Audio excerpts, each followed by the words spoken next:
تو چلتے ہیں حضرت والا سے، اور آپ کے سامنے حضرت ایک سوال رکھنا ہے، آپ اس کی تشریح فرمائیں گے تو سمجھ میں آئے گی بات۔ حضرت قرآن میں سورہ نساء میں ایک جگہ تو اللہ تعالیٰ فرماتا ہے کہ اچھائی اور برائی سب کچھ اللہ کی طرف سے ہے، لیکن سورہ نساء میں ہی دوسرے مقام پہ اللہ تعالیٰ یہ فرماتا ہے کہ تمہیں جو اچھائی پہنچتی ہے وہ اللہ کی طرف سے ہے، اور جو برائی پہنچتی ہے وہ تمہارے اپنے نفس کی وجہ سے پہنچتی ہے۔ تو حضرت اس تضاد کو کیسے سمجھیں؟ اچھا، یہ اس کے بارے میں ماشاءاللہ اچھا سوال کیا آپ نے۔ اصل میں اس قسم کی جتنی آیات ہیں اچھائی برائی کے حوالے سے جی اور بندے کے اپنے اچھے یا برے عمل کے حوالے سے، اس میں ایک چیز یاد رکھیں، اس میں توفیق اور توثیق، یہ دو لفظ یاد رکھیں، ایک توفیق ایک توثیق۔ اچھا توفیق کے لفظ کا تعلق اچھائی کے ساتھ ہے، توثیق کے لفظ کا تعلق برائی کے ساتھ ہے۔ اچھا کیوں؟ اس لیے کہ دنیا میں اللہ تبارک و تعالی نے انسان کو مختار یعنی آزادی دی ہے، یعنی ایک درجے میں اس کو اختیار دیا، ایک درجے میں مجبور رکھا ہے۔ لہذا پہلا قدم چلنے میں انسان اپنا خود اٹھاتا ہے۔ چنانچہ حضرت علی مرتضیٰ رضی اللہ تعالیٰ عنہ سے کسی نے پوچھا کہ بندہ کتنا مختار ہے، کتنا مجبور ہے؟ جی تو آپ نے فرمایا کہ اپنا کھڑے تھے، فرمایا اپنا ایک پاؤں اٹھاؤ، اس نے اپنا ایک پاؤں اٹھا لیا، فرمایا دوسرا بھی اٹھاؤ، کہتا جی دوسرا تو نہیں اٹھا سکتے جب تک کہ پہلا نہ رکھوں، فرمایا بس بھائی اتنا ہی اختیار ہے، اتنا ہی مجبور ہے کہ پہلا قدم نیکی یا برائی کی طرف آپ نے اپنے اختیار سے اٹھانا ہے، اس کے بعد پھر اللہ کی مشیت آپ کو لے کے چلتی، ٹھیک ہے نا؟ تو اسی طریقے سے اچھائی و برائی کے اندر بھی حقیقت یہی ہے کہ یہ سب چیزیں تو اللہ کی مشیت کی چھتری کے نیچے ہیں، اللہ کی مشیت کی ایک چھتری اس کے نیچے ہیں سب، اچھائی برائی سب۔ لیکن اب بندہ جب اچھائی کی طرف بڑھتا ہے، پہلا قدم نیکی بھی اٹھاتا ہے، تو اللہ کی توفیق شامل ہو جاتی ہے، توفیق شامل ہو جاتی ہے اور اس کو لے کے چلتی منزل تک۔ اور جب یہ گناہ کی طرف قدم اٹھاتا ہے تو اپنی مرضی سے اٹھاتا ہے، اللہ کی توثیق کا مطلب کہ گویا کہ مور لگے کہ ٹھیک ہے ادھر جانا ہے چلو اوکے، جیسے قرآن میں کہا کہ نولی ما تولی، کہ گناہ کی طرف پھرنے والے کو ہم پھیر دیتے ادھر جدھر پھرنا چاہتا ہے، اچھا نولی ما تولی وہ نسلی جہنم، اور اس کو پھیر دیتے اور پھینک دیتے اس کو جہنم میں، وہ سات مسیرہ جہنم برا ٹھکانہ ہے۔ لیکن اپنے مرضی سے اس نے برائی پہ قدم اٹھایا، اس کے بعد اللہ کی جو ہے وہ توثیق شامل ہو گئی اور وہ مشیت کی چھتری کے نیچے اس کو لے گئے جہنم میں۔ جی ٹھیک، یہاں بھی اس آیت کے اندر جہاں یہ فرمایا کہ دونوں اللہ کی طرف سے ہیں، اس کا مطلب اس کا خلق جو ہے، اس کی تخلیق اچھائی برائی کی، وہ دونوں اللہ کی طرف سے ہوتی ہیں، اچھا اللہ ہی ان کا خالق ہے، اللہ کی مشیت کی چھتری کے نیچے ہیں دونوں۔ ٹھیک اب یہ بندے آگے فرما دیا کہ اچھائی اللہ کی طرف سے اور برائی جو ہے بندے کی طرف سے، یہ گویا کہ وہ اختیار کا ذکر کیا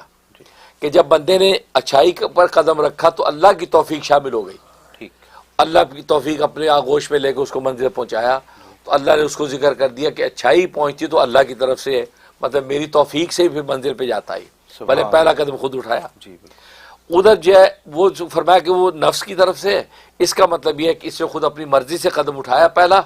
پھر میری توثیق اس کے سے شامل ہو گئی کہ ہاں اس یہ گناہ کی طرف جانا چاہتا ہے، نولی ما تولی و نصلی جہنم و سات مسیرہ، ہم اس کو ادھر ہی پھیر دیتے ہیں۔ لہذا یہ اس کی اپنے نفس کی خرابی ہے، ہماری چاہت نہیں ہے،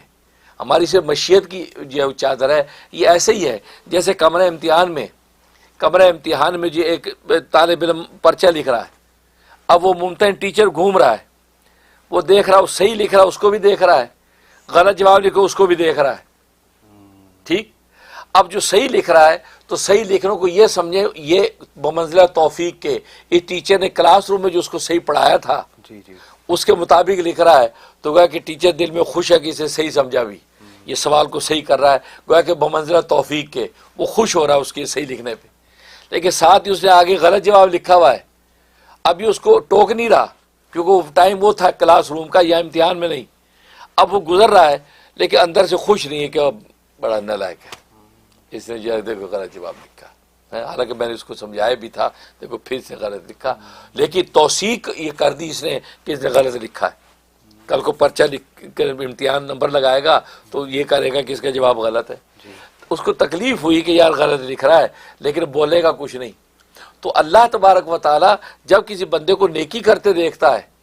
نیکی پیدا اللہ نے کی، اللہ نے بھیجی، لیکن اللہ خوش ہوتا ہے کہ ہاں یہ صحیح، سبحان یہی میری انسٹرکشن تھی، انبیاء کے ذریعے میں نے یہ پیغام دیا تھا نیکی کرنا۔ لیکن جب گناہ کی طرف جاتا تو اللہ کو گویا کہ ایک درجے میں افسوس ہوتا ہے، دکھ ہوتا ہے کہ دیکھا کہ نالائق ہے، کہ اس کو انبیاء کے ذریعے بتایا بھی کہ یہ گناہ ہے، یہ زنا ہے، یہ چوری ہے، ڈاکہ ہے، لیکن یہ اس فسق کی طرف جا رہا ہے۔ اللہ اس پہ خوش نہیں ہے، جی خوش نہیں ہے، لیکن اللہ اس کو چلنے دیتا ہے، کیوں کہ بتانے کا وقت ختم ہو چکا ہے، اب آخر میں انعام کا ٹائم ہے، یہ انجام کا ٹائم ہے۔ یہ وجہ ہے، اس لیے یہ اللہ تبارک و تعالیٰ اپنی مشیت کے تحت لے کے چلتا ہے۔ اس لیے اس کی مثال علماء نے بڑی اچھی دی، کہتے ہیں جیسے حکیم ہے، حکیم طبیب زہر بھی بناتا ہے، تریاک بھی بناتا ہے۔ اب زہر دنیا کے اندر حکیموں نے بنایا نا، ڈاکٹروں نے بنایا ہے، لیکن اس کا توڑ بھی بنایا ہوا ہے، تریاک جس کو بولتے ہیں وہ بھی بنایا ہوا ہے۔ لیکن بنانے والا حکیم زہر بنانے پہ خوش نہیں ہے، لیکن تریاک بنانے پہ خوش ہے اندر سے، کہ بھئی اگر کسی کو زہر چڑھ گیا کسی تو یہ تریاک کے اس کا زہر توڑ دیں گے، لیکن زہر بنایا جو خود ہی ہے، لیکن مجبوری میں بنایا کہ زہر جو ہے یہ بھی کسی نے ایک وقت میں کام آنا ہے اس کو، ٹھیک ہے نا۔ اسی طریقے سے جیسے حکیم جو ہے زہر بنانے پہ خوش نہیں لیکن بنایا ہے، لیکن تریاک بنانے میں خوش ہے، اسی طرح اللہ تبارک و تعالی نے خیر اور شر دونوں پیدا کیے ہیں۔ خالق وہی ہے، خالق مطلق ہو چکے، لیکن خیر پر خوش ہے، شر پر خوش نہیں ہے۔ جب خیر اختیار کرتا ہے اللہ خوش ہوتا ہے، شر اختیار کرتا ہے اللہ خوش نہیں ہوتا، لیکن چلنے دیتا ہے، کیوں کہ سمجھانے کا وقت ختم ہو چکا ہے، بالکل، اس کا آگے فیصلہ۔ سبحان اللہ، سبحان اللہ، جزاک اللہ حضرت،